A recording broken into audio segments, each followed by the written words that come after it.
So, how do you go from a lovable loser or a inexperienced virgin thrown on the biggest dating show on the planet, Love Island? You go from your small town to hanging out with all these hot girls, and you're competing with guys that are better looking than you, buffer than you, have more dating experience than you. As a virgin with no experience, what can you do to win the game? Well, I'm really glad to introduce to you this video analyzing Bergie from season 5 of Love Island USA. Bergie is a fan favorite. This guy has won over the heart of America. But as a social skills coach, I want to take this video and really look at the mistakes and the things that Bergie did right throughout his whole season and why he came out on top. Now, if you're a single guy, you're going to benefit a lot from this video because Bergie's journey reflects all of the universal problems that single guys have when they have no experience to get from there to actually being a guy with some dating experience and a guy who women find attractive and knows what he's doing. Bergie is a perfect example of a guy who is a little bit of a late bloomer. He's inexperienced, but he throws himself into this experience, and over about the course of 2 months, he really comes into his own. Now, the thing that's different about this video is that I'm actually a former dating coach. I am a social skills coach now. And if you don't know me, hi, I'm Giovanni. I used to be a clueless virgin just like Bergie. In fact, I was a virgin until I was 23. And it took me a really long time to figure this stuff out. Later, because it took me so long to figure it out, I became a coach to help others speed up the process. I've been coaching now for 10 years, and I'm excited to dive into this video with you. Spoiler alert, real quick, if you haven't watched season 5 of Love Island USA and you don't want me to spoil it for you, you may want to skip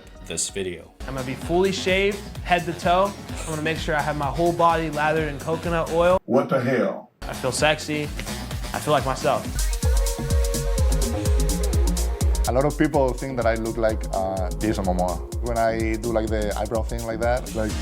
So all of these guys are super suave, like they have game, right? You can tell by their swagger, and just by their intro alone, you can kind of tell like most of them will probably know how to handle themselves around women. And then in comes Bergie. Are you going to stick? Okay, so this game is brutal, dude. So in the beginning, the girls pick the guys they want, right? And then the host asks them, do you want to stick or switch? Like, do you want to stay with your guy? Do you want to go to the new guy? This is a brutal ass game just based on first impressions. Girls, you know what happens next. Stick or twist.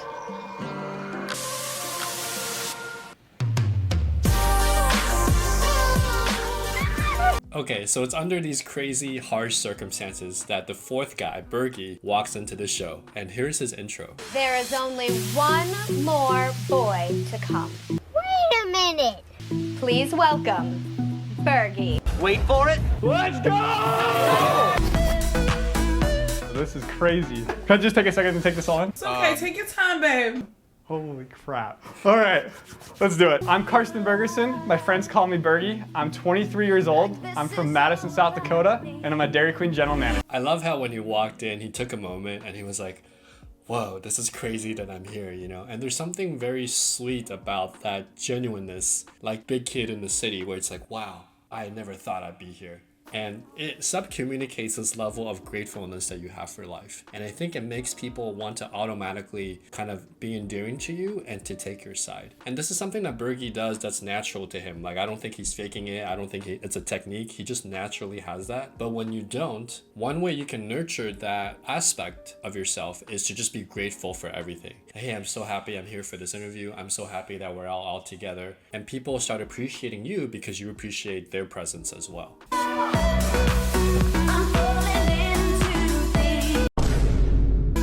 I'm into Margot Robbie. Is probably my favorite. Hi, Margot. So you'll notice how when he slaps the ball, it's like kind of like this. And when he waves, it's like, you know, like a little kid. I used to be that guy. I was a nerd with glasses. Actually, let me get my glasses for you guys.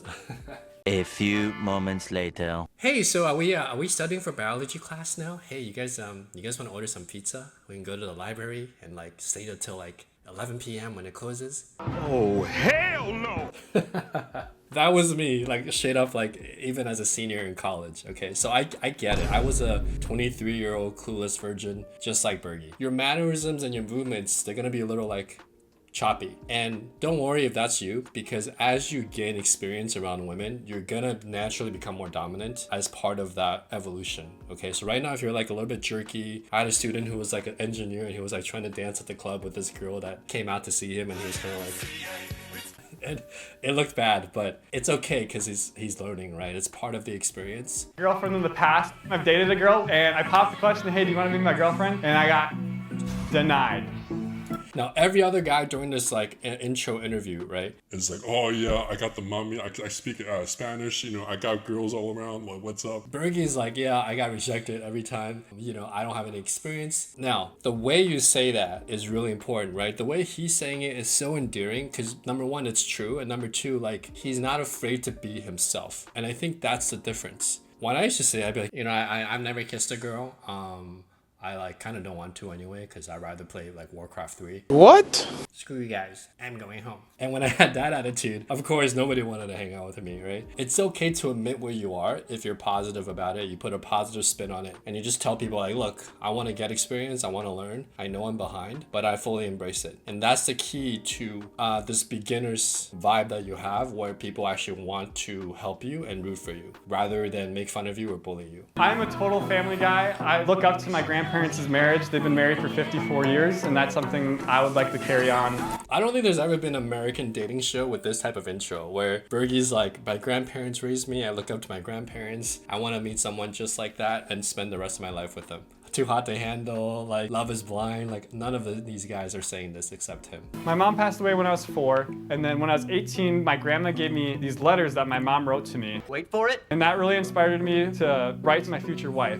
Looking forward to the day that I get to like wake up next to her and just smile and be like, today's gonna be an amazing day. Some people will find this cheesy, but it depends on who you're dating, right? And the way you tell that story is to ground it to something that is really important to you. So for example, my story is my mom and dad were always, you know, there, but they were always very traditional. They didn't really understand what I was going through. And at around 14, I was bullied a lot in school, and I was bullied so hard, but I was so afraid to tell my parents because I didn't think they would understand. So everybody has that story where their relationship with their parents at that moment in time defined how they view the world. So you got to find out what that turning point story is for you, and you got to learn to tell it in a way that's positive in dating, that make people want to root for you and like you. Coincidentally, I've found that people that have lost a parent or had some kind of tragedy early on, they either become really messed up or they become really mature for their age, and they're a lot more grounded on what's really important in life and not so stuck on the superficial. And I think Bergie is one of these people because he lost his mom so early and because he had the guidance of his dad and his grandparents. Okay, let me go make you breakfast. I know it sounds crazy, but I'm just looking for someone that's ready to love. That sounds crazy in today's modern world, right? But it's not crazy for him. And so good on you, Bergie. What's up, Sarah? Welcome! Are you excited? I am like thrilled right now. This is amazing. So excited! Look at these girls. Aren't they so gorgeous? Are wonderful. I like the word wonderful. You know, he didn't say they're so sexy, they're so hot like every other guy. They're banging. He just said they are wonderful. It's a very respectful term. He's just completely different than every other guy that's ever been on this show. Well, Bergie, as you can see, you are our last boy. Yeah. We are playing Stick or Twist Love Island style. Okay. Now, let's get into the real world for a second. In the real world, people are going to look at Bergie and they're going to be like, the guy, you know, has bad teeth, you know, he's like really pale. I don't want a tan guy. He looks a little dorky. And a lot of women, like if he goes to a club, are just going to judge him based on his initial impression. And that sucks. And they miss out on getting to know the real guy. But unfortunately, as a guy, you need to know how to get in the door enough times where you meet the right person. And throughout this whole season, you're going to see Bergie meet different girls and how he handles each one, right? And it's interesting how far he gets, even though he's so different than every other guy and may not have the experience that women expect at this stage in life. Time to find out whether anyone will twist and come to you or stick with their boy.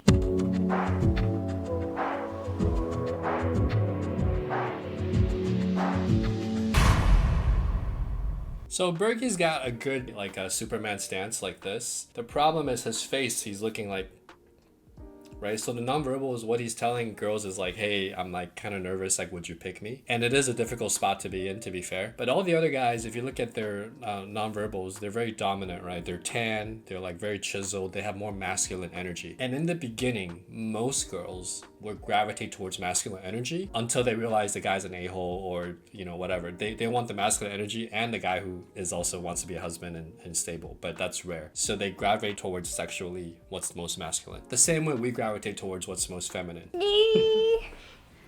How are you feeling? It's all right. It's tough sometimes, but we'll get through it. It happened to Victor here too.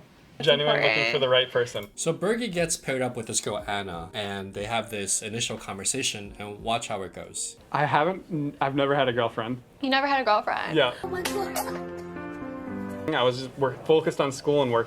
What's your type? Like, Definitely like blonde, smart. You talking to me? Someone like, this sounds bad, but I don't want someone that wants to be like a stay-at-home mom. I want someone that's career-driven. That's totally me. Let's go. Seduce me. I think Bergie right now is a little bit shy, and I feel like I'm always asking the questions. So Anna's, you know, most girls at this point on this show are used to guys putting on the moves on them, like knowing what to do. And Anna's like, okay, I gotta teach this puppy like what to do. You know, he's a little shy. I'll give him a pass. But she's not that impressed romantically at this point. Bergie, like a lot of my clients, basically is a good person, good discipline, good work ethic, good character, raised well. And so she's been mostly focused on school. He's been mostly focused on, you know, working at the Dairy Queen, probably paying for college. So he's a good kid. And now he's 23 and he's like, okay, I get this opportunity to be on Love Island. Let me try to push myself out of my shell, okay? Obviously my confidence got bruised a little bit today. Like, Why? you know, well, last guy out, like nobody's switching for you. Like that's a little confidence. Yeah. Like for Okay, so most guys, what they do at this point,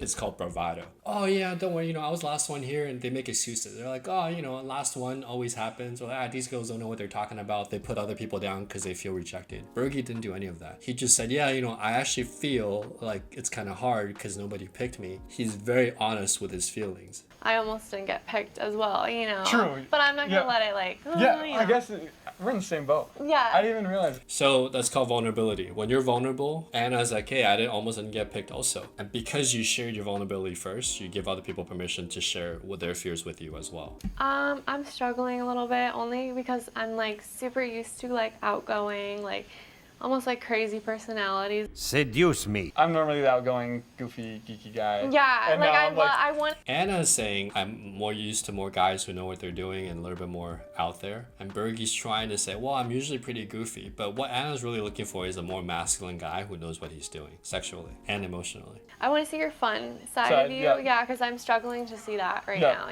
I need to get it out of you. We're gonna get it. Are you Okay, so they're trying to get it, but I don't think they will. interested in any other girls? Oh, that's a very good question. So Anna, basically at this point, she's, you know, hustler. She knows. She's just like, hey, are you interested in anybody else? Maybe I should be your coach and, you know, be your friend and help you get other girls, which is really cool of her to do. Most girls in America, by this point, if you're in a nerdy Asian guy like me, with glasses on like this, no, hello, they're literally just gonna like not talk to you, right? So I like Anna. She's cool. I think you owe it to yourself to like talk to other girls. I think you just really need to almost make yourself uncomfortable to be comfortable. Dances that wants you rip off your shirt. I like Anna. She's trying to give him energy. She's honest with him that she's not into him, but she's like, but I want you to succeed. Every once in a while, when I was in the States for 23 years, you meet these girls, these white girls who are not judging you that harshly, right? And they don't come around that often for Asian guys, but every once in a while they do. And these girls are what we call almost your cheerleaders. They're like, hey, I want you to succeed. I'm not feeling you, not because you're Asian, just I'm not feeling you like dating wise, but I want you to succeed, so I'm gonna give you my help, okay? And every once in a while when you meet those girls, take advantage of their help, because they're gonna be able to give you so much vibe, energy, so much experience, and just gonna put you in situations that are outside your comfort zone and make you better. Jasmine and Victor,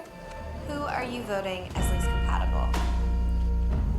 So the couples have to vote who's most incompatible, and of course Bergie and Anna are, because they just haven't picked, they didn't get their first picks, so they vote Bergie off the island. A few moments later. I got a text. Bergie, everyone deserves a second chance at love. Grab your swimwear and head to the Hideaway hot tub to meet Carmen and Hannah. Yeah, boy. Hashtag still in the game.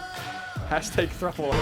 I'm back. This is like the greatest thing that's ever happened to me. Like, Look, well, besides coming on Love Island, like this is the second greatest thing that's ever happened to me to get like a second shot already. But This guy is so lovable. He's like, every time like he gets a kiss, he gets a hug, he gets some type of like win, he's like, this is the most awesome thing. Actually, no, this is the most awesome thing. Actually, no, this is the most awesome thing to ever happen in my life. Just that level of gratefulness and the appreciation of things, of people and events makes you want to root for him. And I think it's one of the reasons why the producers kept him and America viewers kept voting for him to stay, because he's just such a lovable underdog that you want him to win. Quick note though, if Bergie wasn't on this show, he would only be known as a good guy within his circle. So this show actually gave him a platform to show off his real personality, right? And I'm grateful for the show for doing that. In the real world, Bergie's gonna make some friends, but in the big city, people are actually gonna go against him sometimes. He's gonna have some enemies. And because he's so nice, he won't know what to do. So there's a very memorable quote for me when I read The Prince by Niccolo Machiavelli. And in The Prince, he wrote, "Any man who tries to be good all the time is bound to come to ruin among the great number who are not good," right? So for example, me in high school, I went to a high school with a very small population. The majority of the people that were there were bullies and they were not nice to me, and I didn't know how to handle it.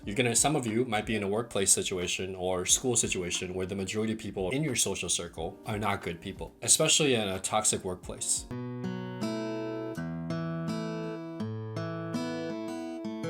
So what do you do then? You can't be a good guy because everyone is, doing bad things, right? I'm no rat. In a town this big, who's there to write to anyway? My point is this, as you learn from Bergie, also realize this show, the way it's set up, the way the cast as they are now are actually good people. Anna's helping him. The guys are not judging him. They're helping him out. People want Bergie to succeed. Just look at the decoration of this show, right? Just the colors and everything, the lights. You can tell they put a lot of money into creating a great environment, right? So I like this show because it's not like 90 Day Fiancé where they're taking advantage of people that are already messed up. They're putting together people and creating opportunities. So because this environment has a lot of good people in them, good men, Bergie's able to thrive. But if Bergie, this innocent guy, is put into a bad situation, I don't know if he would end up the same. He would become a little harder. He would become a little bit more jaded with the world. Having grown up in a small town in the Midwest, having experienced, losing his mom, being raised by his grandparents, he has that cocoon and that time period to develop his character. But a lot of guys don't. A lot of guys end up, in bad situations, and it just cycles from there. So my point is, recognize when you're among good people, take advantage of it, grow, but also realize when you are in a bad situation, you need to get out or change your environment. It's ever happened to me to get a second shot already. Let's go. Bergie has these two phrases. He's like, let's go. He's like, hell yeah. There are things that he says is pretty dorky, and you'll see these phrases evolve over the season. Back in the day when I started, I was girl would say something to me and I'd be like, oh, okay, that's interesting. That's interesting. That's interesting. And I'll say that's interesting 10 times. That's interesting. And the girl's like, yeah, anyway, I gotta go. Later on, as my game got better, I learned to say different things. My guy friend's coming, to visit, and most guys would go, oh, what guy friend? What's going on? And I'd be like, okay, cool. That sounds scandalous. Have fun, right? So I developed different ways to respond rather than my catchphrases, and it just became a lot more dynamic. And you'll see Bergie do this too throughout the season.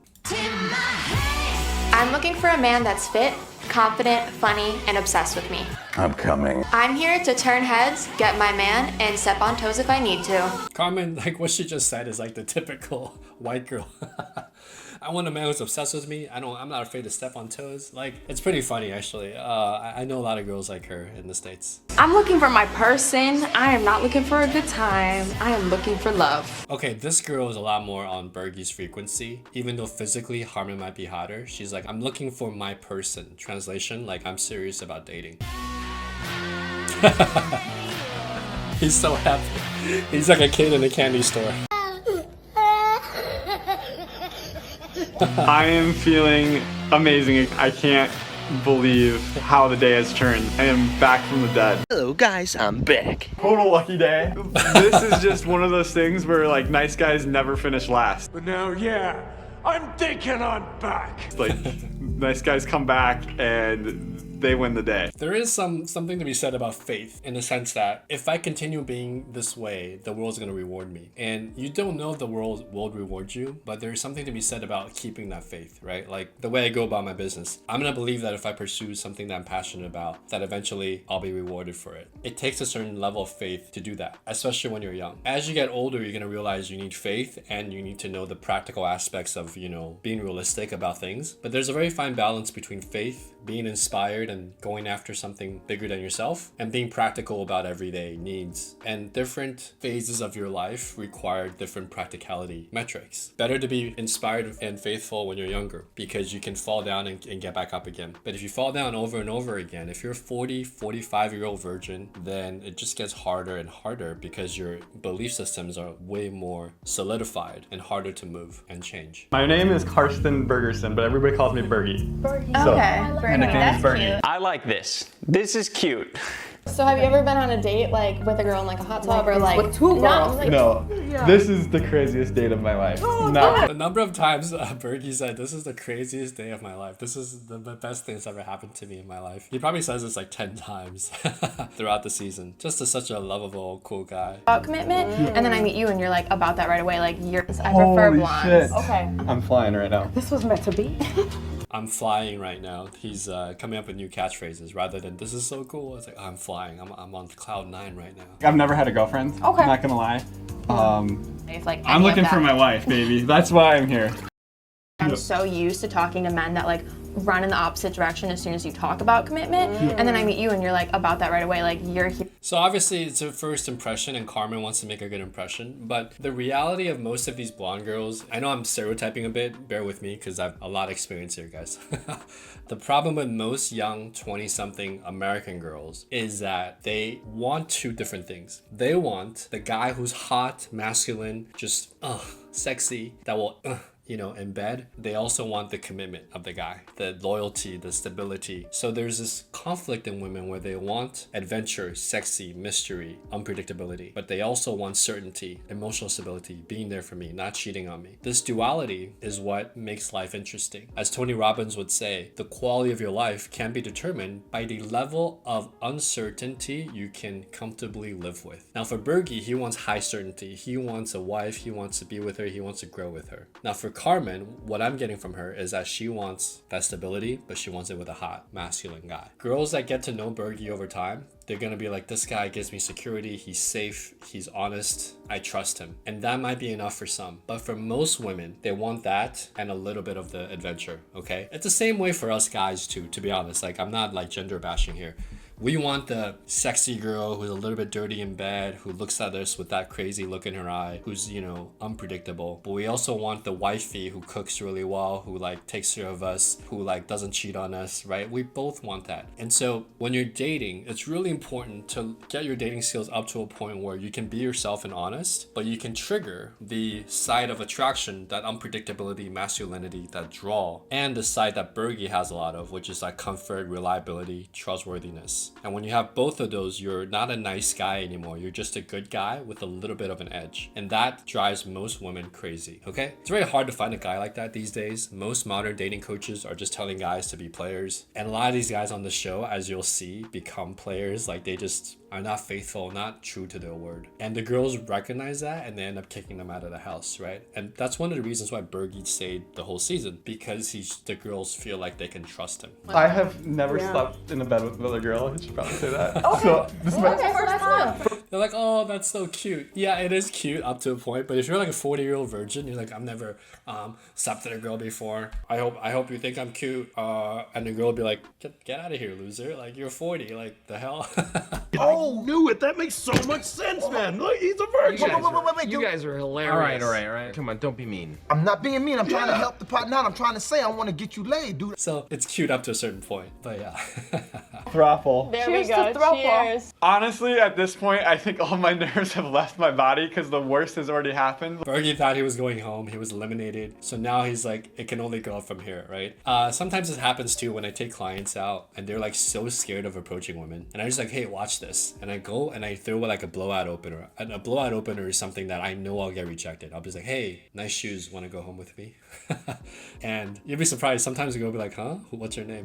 But I know that opener is not going to work. And I get blown out. And I just show the student. And the student sees me and they're like, whoa, Gio, my coach is getting blown out. And I said, look, I'm not dead. I'm still alive. I just got embarrassed. I'm still here. And then that kind of gives them permission. Like, oh, I guess it's not that bad. In their mind, like something clicks, right? Because they think the coach is like perfect. This guy gets every single girl. That's not the case. We just manage rejection really well. So Bergie's now like, okay, I've already thought I was going home with nothing. Now I get 2 girls. Nothing can go wrong from here. I'm just going to keep pushing forward. That's the mentality I want you to have when you get rejected or when you think things aren't going well. It can only go up from here.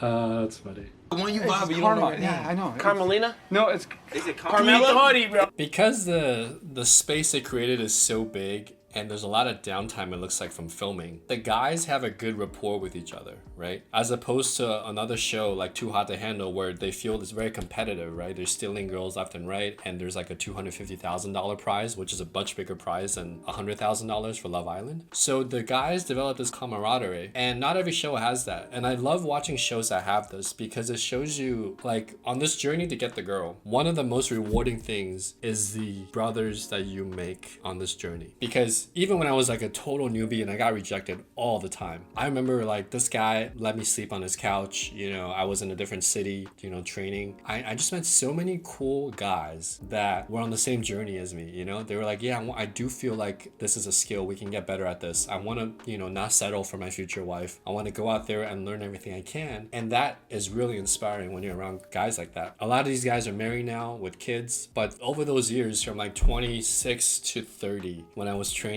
some of those guys became like my lifelong friends. Okay, so don't discount the friendships you can make with men as well when you're on this journey. Hannah's like really freaking beautiful too. I think Hannah's gorgeous too. Like I would not be complaining if I was dating her either. I'm telling you, like, you need to talk to people. Anna is like a big sister to Bergie. Like, she's listening to him, she's giving him advice. This girl is cool. I like her, right? Instead of like worrying about what's in it for her, she's constantly helping out people. And I really like that about her. I want you to embody Anna's mentality in dating as well, right? Like, I go on dates sometimes and I tell the girl, like, look, no pressure. If there's no chemistry, I'm actually a really good friend. I know a lot of cool guys. I may be able to find something for you if it doesn't work out with us. And that does 2 things. One, it takes the pressure off of this, like, oh, this date has to go well. The second thing is it shows abundance, right? It shows that in my mind, I'm always generating options. And so that actually makes you more attractive to the girl. Sometimes we go on dates and I tell her, look, I'm not dating casually anymore. The girl will be like, cool, can we be friends? And she'll just be friends with me. Sometimes it gets a little bit more like sexual, but we maintain the friendship and we're always happy for each other, you know? So you can have a lot of female friends who respect you and trust you just by being a supportive friend. Most guys don't understand this mentality. Most guys think that in order to get sex, you have to lie or love bomb or keep them guessing, you know, be a player, haha. Like, no, I've never done it that way. I've seen guys do it that way. I guarantee you there's always fallout damage. There's like emotional turmoil, a fight, something happens down the road, karma gets back at you. Better to be completely honest, run good game, and be honest with women if you're just trying to explore yourself and find out what you really want. That way actually gets you more repeat business than any other way I know. Unfortunately, it's not what most dating coaches teach. And so now you have all these guys who are just like running around town, picking up chicks, saying the lines they think women want to hear, and just giving guys a bad name. Who cares if it's awkward? Who cares if it's embarrassing? Yeah. Like, just go for it. Go for it. Good advice, right? Like, don't be afraid of the awkwardness. Try, learn from the mistake, get better. You only live once, and like, we're only here once. If you say something, literally, we're only here once. You can leave at you were any here moment. twice, babe. I think I'll end the video here. I think I'll make this a 3, maybe 4-part series. So like this video, subscribe if you want to catch the next one. And this is just the beginning. Like, we're still in like episode 2, okay? You're gonna be shocked at how far Bergie goes on this journey. Like, he becomes like a different person almost. Even though he's still himself. himself. He's still Bergie. He just becomes this guy who it's become so good at dating and achieving his dating goals. Okay, I'll break down more of interactions in season 5, and I'll see you in the next one. Okay, if you are a single guy and you want some help, there's some free resources in the links in the YouTube description where you can check out the lines that I use to start conversations and to message girls online. So check out the link. You can also go to highintegrityskills.com/40. Enjoy.